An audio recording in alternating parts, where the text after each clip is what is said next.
Hey there. Why haven't you texted me or come see me all year? Have you forgotten about your aunt? Aunt Martha? Why are you texting me all of a sudden? Is something wrong? How could I forget you? Especially after what you did to my family at last year's Christmas party. Oh, give me a break. It's been a long time, and you still have to bring it up? In the end, everything turned out fine. Nothing bad happened, right?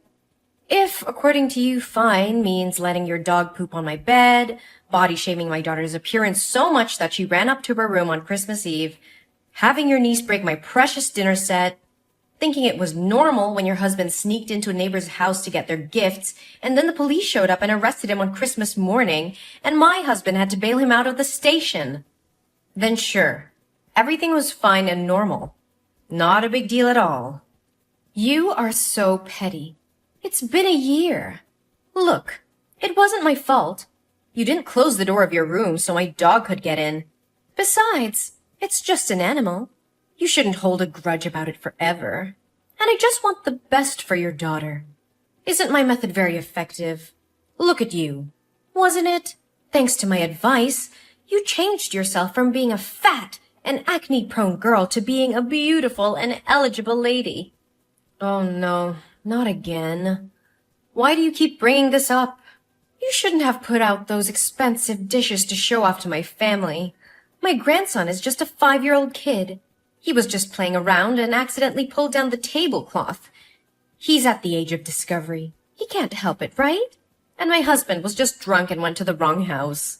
How many times do I have to say this? Would you rather trust outsiders than your relatives? Fine. Just keep those excuses to yourself. So, what do you want? Please hurry up, I still have a meeting. Oh, that's right. That could have waited. You should prioritize your family first. Anyway, when are you going to invite me to join your family trip this Christmas? A little bird told me that your family is not going to have a house party for Christmas this year, but will instead organize a family vacation, right? Your family must have a lot of money to burn, right? Huh? What are you talking about? We don't have any vacation planned. Where did you hear that rumor? Oh, come on. You're not going to fool me easily. I'm not trying to fool anyone. We don't have any sort of vacation planned. I think you may have misheard or gotten the names mixed up or something. Hey, I'm not so old that I'm hard of hearing. Yesterday I went to your mom's house to get some vegetables and eggs from her farm, and I overheard your mother talking to you. I remember clearly what she said. It's a pity I can't join your family. I'm going to miss my daughter and grandchild a lot. Just enjoy the trip and have fun. Well, after that I didn't hear much because your mother's dog kept barking every time it saw me. Ugh. Like dog, like owner. What? Aunt Martha, did you go to the farm to get food on your own? How many times has my mother told me that your family has to buy your own food? Ugh, your family is so selfish. I just took some vegetables, some eggs, and a few bottles of milk. There's not much to grumble about. Your mother is my older sister. What's wrong with taking care of her sister? It's not that my mom is selfish. It's just that before you get the things, you should tell her in advance. Do you remember the last time you went to pick up things without consulting my mother? You took the goods that my mother was about to deliver to the supermarket. As a result, my parents had to compensate that person under the contract for a shortage. Besides, how long are you going to rely on my mother? Rely on your mother? Don't use such harsh words. Come on, don't bring up old stories again. But I'm sure I heard the words Christmas, travel, and party. So when are you going to call my family? There's no need to keep the surprise a secret anymore. Well, I don't know what to tell you, but we don't have any plans to travel. We're too busy with work and other things. Oh, come on, just tell me. Where's the big vacation this year? I've told you, we're not going on vacation. Can you please stop making up things? I'm quite busy at the moment. If you don't have anything else to say, maybe we can talk later. Hey, you're being disrespectful. Didn't your mother teach you any manners? Don't you know it's not okay to end a conversation without an older person's permission? Or do you not want to be related to me because you think my family is poor? No, Auntie, that is not what I mean. You keep saying it's not your family traveling. So does your mother have another daughter that I don't know about? It seems like you're not going to tell me no matter what I say. Well, it's a little hard for me to tell you about something that doesn't exist, don't you think? Auntie, swear to God, my family is not going on a vacation. No matter. If you're not going to tell me, I'll just have to find out another way. Oh, and don't forget to prepare enough money for this trip because I will bring my entire family with me. What? Your whole family? You mean just you and your husband, right? Oh, silly, I mean my daughter and son-in-law, my son and daughter-in-law, and my 5 lovely grandchildren, too. Whoa, slow down, Auntie. 11 extra people? Are you serious? Yes, and since your parents can't go, there's still some space left, right? It'll be fine if I invite both my parents-in-law to come along. Ooh, and how could we forget Bobo? Even though it's a dog, it's also a member of my family. We can't leave it at home alone, can we? 13 extra people and 1 dog. Yeah, that's right. The more the merrier. Doesn't your family host Christmas parties every year? So this time it's your family that'll pay for the expenses like usual, right? Well, I don't know why you think our family vacation would include your entire family and even a dog as well. Although it's true that every year my family throws a Christmas party. Even if we do go on a trip, it doesn't have to be with so many people. And my family doesn't have to pay for everyone. Isn't it too much? But we're not even planning a vacation, so this conversation is pointless. Look, everybody knows that you and your husband make really good money. You guys will have no problems paying for us as well. Besides, won't you get a special group discount if you don't have to go with such a large number of people? I'm sure you'll save a lot of money. I can't believe that would even cross your mind. But, Aunt Martha, there won't be any vacation planned. I'll tell you what. If you tell me when and where you're going, I won't invite my husband's parents or my son and daughter's spouses. It'll just be me, my husband, our 5 grandchildren, and my dog. Although it would be very tiring to take care of those 5 kids, so maybe I'll need a babysitter to come along. But how can I give you a date or place for a vacation that even doesn't exist? After I'm nice enough to reduce the number of people joining you from 13 to 8, including the dog, you still won't tell me? Fine. You really know how to bargain. Then I leave my dog at home. Are you satisfied now? Auntie, I'm about to have an important meeting with my boss, and I'm swamped with work, so I'll have to stop texting you for now. I'll get back to you later. Look, Eugene, I know you're hiding something from me. You can't just drop hints about a family vacation and not tell me the details. I'm family too, you know. Fine. I'll find out a way to know about that vacation.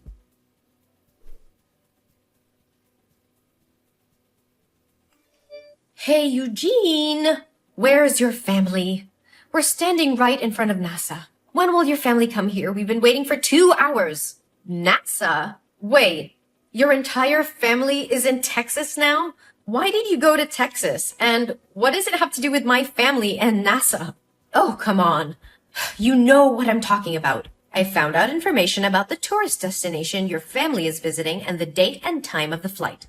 So I secretly booked a flight to Texas. However, because your family's flight was full, I had to book a flight for 5 a.m. today. It seems no one else wanted to wake up that early, so I managed to have seats for 13 people and Bobo.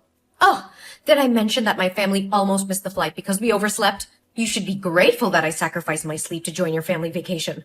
Anyway, we're here in Texas and ready to enjoy the trip. You can't escape from us. Auntie, just hold on a second. We also know that your family is planning to visit NASA today, so we've been waiting for you here. Your family must be really wealthy. I asked the ticket counter and they said the spaceship tour costs as low as $35,000 per person. Wow. My grandchildren are thrilled. But why are you so late? My family is exhausted. Or maybe you can transfer the money to me in advance and I can buy the tickets for my family to visit first. Oh, and don't forget to reimburse me for the airfare I paid in advance. Let's see. The airfare is $5,000 per person and the entrance fee is $35,000 multiplied by 14, which adds up to $600,000. Yes, you need to give me $600,000 right now. I used up all the money I had and maxed out my credit card to get us all here. I only have $20 left, so we can't even go to a coffee shop to wait for you. Are you miscalculating? According to my calculations, it should be $560,000, right? Of course I know how to calculate, but I rounded the numbers to make it easier for you to transfer the money. Don't rich people like you prefer odd numbers? But why multiply by 14? Didn't you say there were only 13 people? Hello? What about Bobo? Oh yeah, I totally forgot about that. And don't forget to book a hotel room for my family. We won't settle for a cheap hotel. It would be best if it's a resort or at least a 5-star hotel. Enough with the talk. Transfer me the money right now. Also, remember to book the hotel for my family. After the tour, we'll need a place to rest and take a shower. We'll see. 1, 2, 3... Yeah, we'll need those 6 double rooms. It should be 7 rooms, but to save you money, I'll accept having my youngest grandchild share a room with me. Oh, how kind of me. But why did you think we were flying to Texas? Oh, I did some investigation there. A few weeks ago, I went to your mom's house every day because I knew you would eventually call and talk to her. Even though I asked her multiple times, she refused to speak. So, all I could do was wait until she went to sleep and then sneak a peek at her phone. I didn't find anything in your chat box, but in the chat box between your son and her, I found all the useful information. You did what? The boy seemed incredibly excited to tell his grandmother that his parents were letting him visit NASA today. That's how I found out about your flight time. And where is the NASA space station? In Texas, of course. So I came here to wait for your family. Oh, I must say, I'm quite skilled at critical thinking and analysis. Maybe I should consider becoming a detective. The boy even texted his grandmother asking if she would go to the airport to see him off. It's all so slick. It's just a trip. No need to make it so complicated. Aunt Martha, can you please stop typing for a moment and listen to me? We're not going on a vacation in Texas. We're actually moving to New York. Huh? What on earth are you talking about? I'm currently on a plane flying to New York. I received a promotion decision during a meeting the other day, and I'll be the new director of the company's New York branch. Initially, I had mixed feelings, but thankfully my husband decided to pursue his career in New York as well. Additionally, our children have received scholarships to prestigious schools in the city, so my family made the decision to move here. There's no way that could happen. So what about you calling your mom the other day and discussing the trip? I called my mother that day to inform her about our plans to move and to invite my parents to join us in New York. However, my mother refused and she didn't want to leave her hometown. Then, what about the text between your son and my sister? He clearly mentioned that you promised him a tour of NASA today. I can't misinterpret that and even took a screenshot of the message. Well, you do realize that my son is only 5 years old, right? What does that have to do with anything?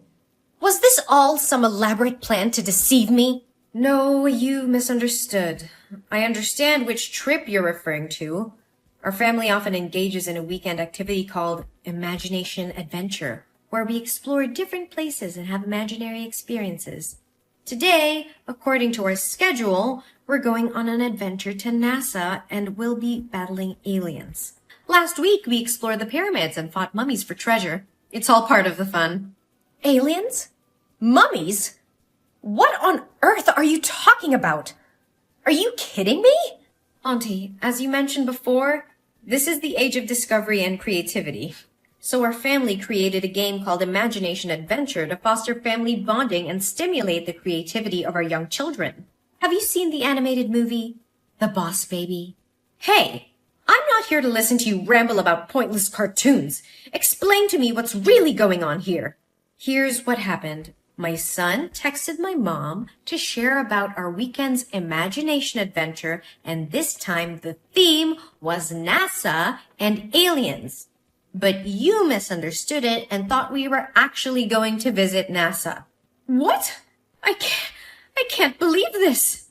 Why would you base your actions solely on a text message from a 5-year-old without verifying it with an adult? Rushing halfway across the country and depleting your savings based on such information. Don't you think at all before you act? No way. It can't be wrong. But Why the hell didn't you mention that you were moving in the first place? I haven't heard a single word about it from anyone. Because I wanted to test if you would go completely overboard once again and come up with some outrageous demands. Remember the last time I moved? You insisted on taking the damn sofa set and a bunch of other stuff, despite me clearly stating that my family still needed them. So this time, I didn't bother informing you. And honestly, I don't think it's my duty to disclose every little detail about my family to you. Then what about all the damn money I spent bringing us here to Texas? What about it, huh? I'm flat broke now. I've got a measly $20 in my pocket and we don't even have a damn place to stay tonight or enough money to grab a damn meal. Since I foolishly believed that you would cover all the expenses, none of us bought a credit card. And now here we are, stranded on the damn streets. It's all your damn fault for hiding from us and making things so miserable. You better take responsibility for us. If you don't have enough money to continue your trip, then why the hell don't you just go back home? Are you too blind to see it? I'm broke. We can't afford to fly back. And not a single person you dragged along with you has a credit card, cash, or any means to get some money.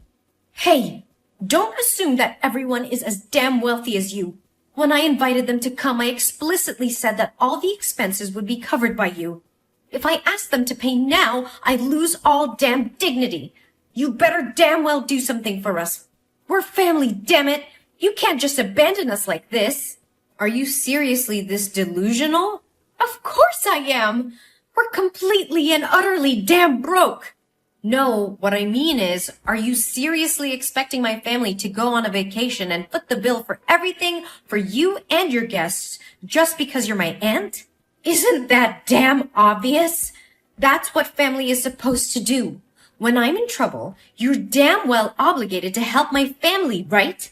Are you really willing to throw away our damn relationship over a few lousy bucks? You've got some nerve, Aunt Martha. You think that just because we share some blood, you can take advantage of me and my family? You're completely mistaken if you believe that being family means I have to bail you out of every situation you put yourself in. Family is about mutual support and respect, not exploiting each other for personal gain. How can you say such heartless things, Eugene? We're family. We should stick together and help each other out. Helping each other out doesn't mean I have to bear the burden of your poor decisions and irresponsible actions. You made the choice to book a flight without even confirming the details with me or considering the financial consequences. That's on you, not me. But I trusted you. I thought you would take care of us. How could you let us end up like this? Trust goes both ways, Aunt Martha. You can't just blindly trust someone to take care of all your needs without any communication or agreement. And let's not forget that you invaded my mother's privacy, snooping on her messages and making assumptions based on a conversation with a 5-year-old. I did what I had to do to find out the truth. I wanted to be a part of your family's special vacation. Well, you created your own reality based on misinterpretations and assumptions. So what are we supposed to do now? We have no money and nowhere to go. I'm sorry for the situation you're in, but it's not my responsibility to solve it for you. You need to figure out a way to handle your own affairs. Perhaps you can seek assistance from other family members or explore local resources for support. You're heartless, Eugene. I never thought you would turn your back on family like this. It's not about turning my back on family.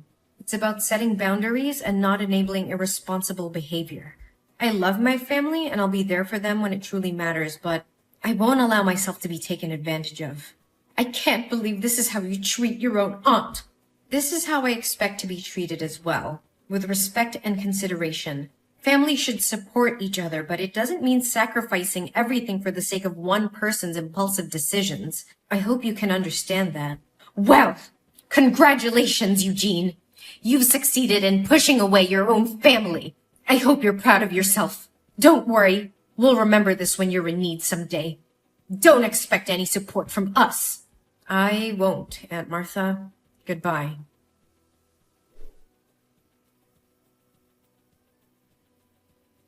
After that, a thought crossed my mind to reach out to my friends in Texas to help Aunt Martha's family. But a call from my mom completely blew it away. My mom informed me that Aunt Martha had just called her and revealed everything I had done, accusing me of cheating her family. She used harsh words and even scorned my mom, blaming her for not raising me properly, and demanded that my mom cover all the expenses so she and her family could continue their trip. I was truly shocked because I never expected Aunt Martha to go this far. It seemed she had crossed a line that shouldn't have been crossed. In response, my mom firmly declared that she would no longer protect Aunt Martha and cut ties with her. Later, I heard that Martha's family had to borrow money from a gangster in order to fly back to their hometown. However, since they couldn't repay the debt, they were forced to sell their house and move to a smaller one on the outskirts of the city. Since then, I haven't heard from them at all. As time went on, I focused on nurturing the positive relationships in my life and creating a harmonious environment for my loved ones. I surrounded myself with understanding and supportive individuals who uplifted and inspired me. Our family flourished in our new home in New York, embracing new opportunities and making cherished memories together. As the years passed, I occasionally wondered how Aunt Martha and her family were faring. I hoped that they had found their own peace and learned valuable lessons from the series of events that had transpired. We created a happy and fulfilling life together, leaving behind the tumultuous chapter that involved Aunt Martha. Life was filled with new beginnings, laughter, and the joy of building beautiful memories with those who genuinely appreciated and supported us.